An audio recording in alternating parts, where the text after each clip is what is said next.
Good afternoon in Europe and good night here in Asia. Thank you very much for inviting me to join the forum here today. I'm honored to be part of this cohort of speakers. My name is Nadine and I'm presenting from the Philippines. I work since 2016 with partnerships and environmental management for the seas of East Asia. PEMSEA is a regional intergovernmental organization and we are specialized in coastal and marine conservation. We act as a secretariat and implementing arm for our 11 partner countries when it comes to sustainable development strategies or marine projects. We are supported by our more than 20 so-called non-country partners such as UNEP. I follow on from the presentation by Georgie by IMO and show you our joint work with various countries in Southeast Asia to reduce maritime transport emissions through innovations.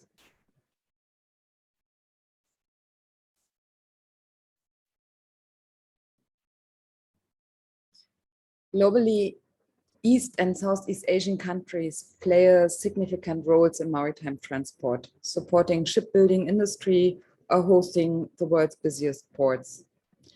According to UNCTAD, Asia continues to dominate the global maritime trade arena. In 2019, as we see here in the graphic, the region accounted for 41% of goods loaded and 62% of goods unloaded. Asia has strengthened its position as a maritime hub that brings together more than 50% of global maritime trade volumes. In this regard, developing countries in Asia accounted for 76% of all maritime trade load and unload in developing regions. Based on these trends showing increased trade and therefore a growing shipping demand, emissions from maritime transport in Asia may increase 3- to 4-fold by 2050.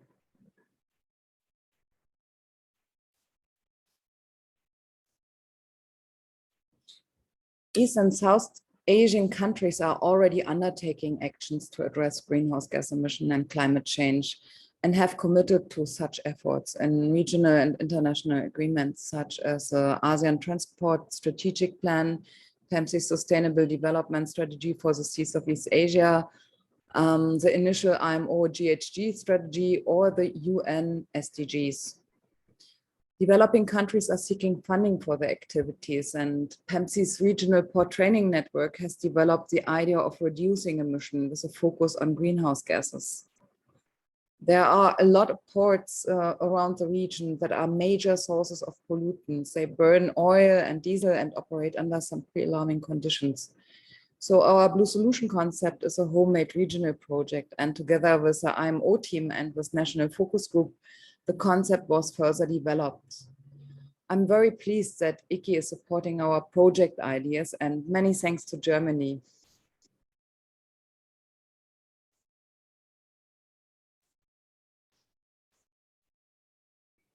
From the beginning, we have concentrated on the question of how to decarbonize the maritime transport sector. And especially in developing countries such as the Philippines or Indonesia, we see that maritime transport is more than just ships. We have 24-hour port activities, and for example, in Manila, more than 6,000 heavy load trucks daily in and out of the port. I thought that this number would be hard to top until we talked to the director of Tanjung Priok port in Indonesia, and he actually told us that they have 15,000 trucks a day on the port area. Maritime transport, including ships, ports, and trucks, is a significant source of greenhouse gases. So when we talk about reducing emission, we have to look at the entire supply chain from producer to consumer and think about operational energy efficiency, low or zero carbon fuels, low carbon infrastructure, and we have to evaluate which innovations and policies, optimized logistics, access to fuel, or even technology solutions can do to further decarbonize the transport.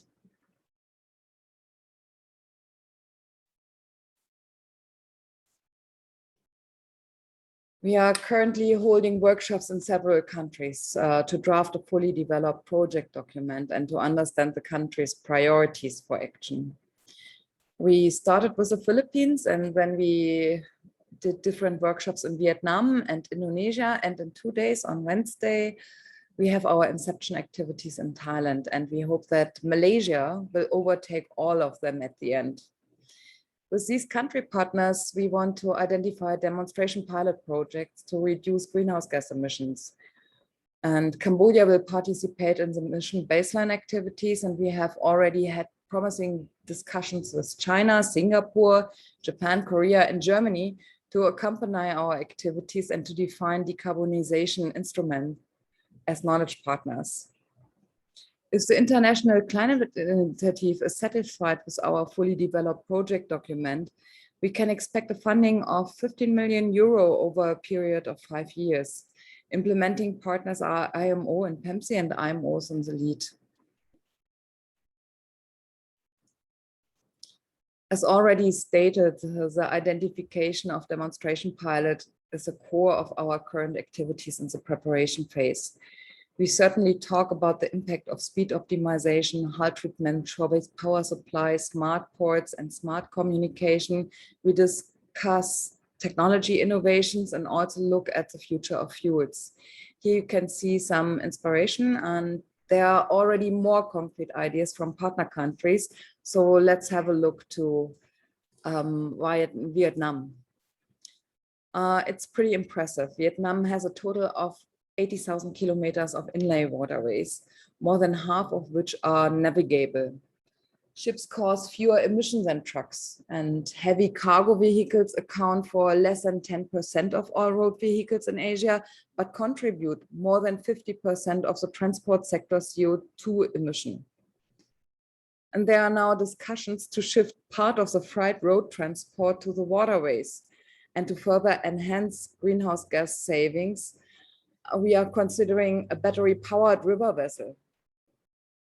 There are also ideas to shorten the idling time and to save fuel of vehicles in the port through optimized processes on communication software. Using conveyor pipelines in replacement for roads has already been successfully carried out in Vietnam ports, and there is a need for more such activities.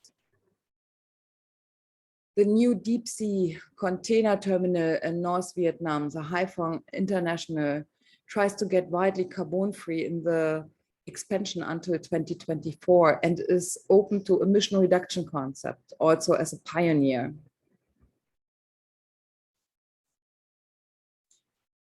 In Indonesia, we are still working to identify measures. Ports have unique equipment, especially bulk cargo handling equipment is a very energy intensive, and the intention is to convert the port equipment from diesel to electric.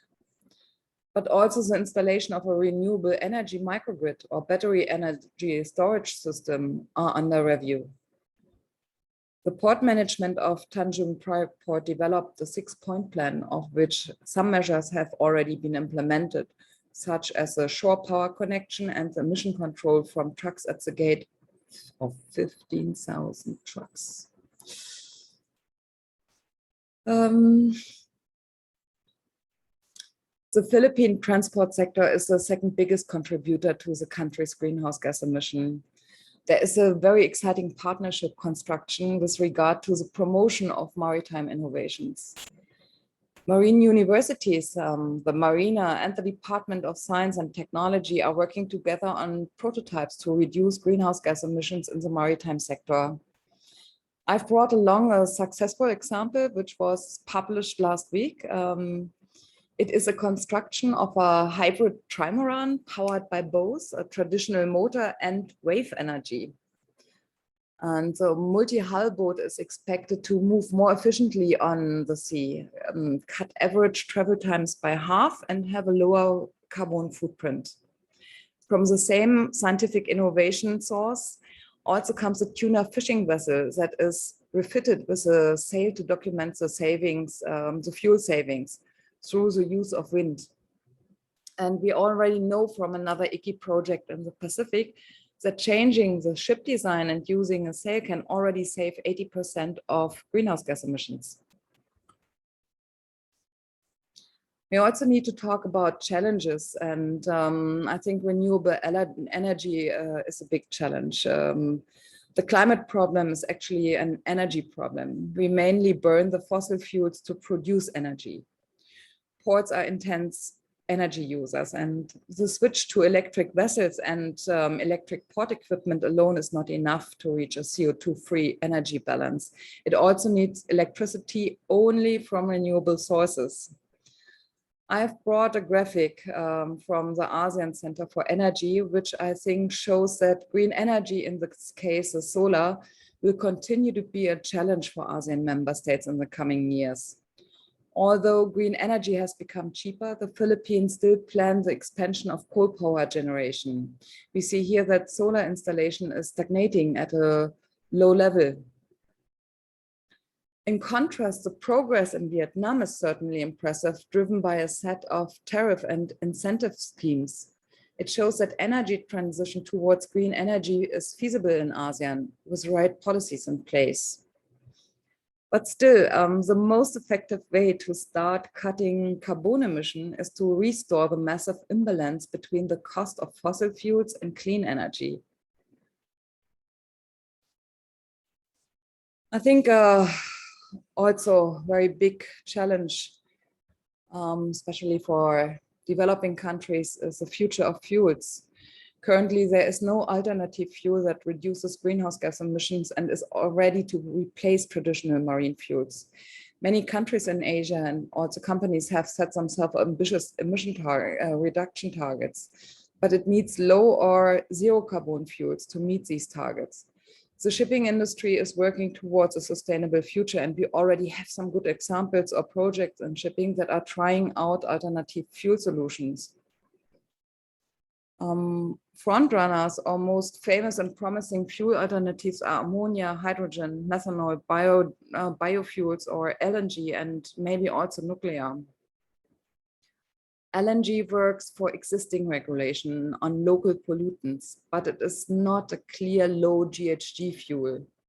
Biofuels show potential, but only if it can be ensured that actual emission savings in the whole life cycle of the fuels are realized. And the success of hydrogen or other synthetic fuels depends on the use of green energy and the storage possibilities. A wider range of different fuels in ports is likely to put more pressure on developing countries. Uncertainty in investments lead to a wait-and-see attitude. And we should now create the conditions in the ASEAN countries that will enable the rollout of low-carbon fuels and also prepare structures for the need of a multi-fuel society.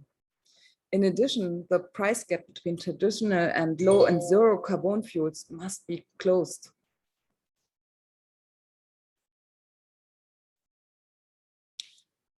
Finally, I've brought results from our survey of ports in Vietnam. A total of 19 ports responded, and among other things, we also asked about barriers for greenhouse gas reduction with reference to ship-port hinterland transport. And the greatest challenge here was identified as lack of resources like money or staff and lack of financial investment. From my point of view, we don't have a knowledge problem, but an implementation problem, which in developing countries is very much linked to financing issues. We need to help developing countries to decouple economic growth from energy, as these countries still rely heavily on carbon-intensive energies. The importance of climate protection has been recognized in ASEAN. As we can see, there are also already small-scale and standalone activities to implement greenhouse gas reduction instruments in the maritime sector. IMO's Green Voyage and the Blue Solution Project will help to further transition the maritime transport sector towards a low-carbon future. But we need more funding, like from Germany and Norway, more investors from the private sector, and a lot of support from the banking scene, especially from the development banks. IMO has already initiated one of the most important topics with the Smart Fin Roundtable. CO2 emissions are a global challenge. They do not stop at national borders where they are emitted. We solve all the problems together. but we depend on each national government to decide to do the right thing and act in the name of Mother Earth. And in this sense, thank you for your attention. I'm very much looking forward to the further discussion in this forum, and good night.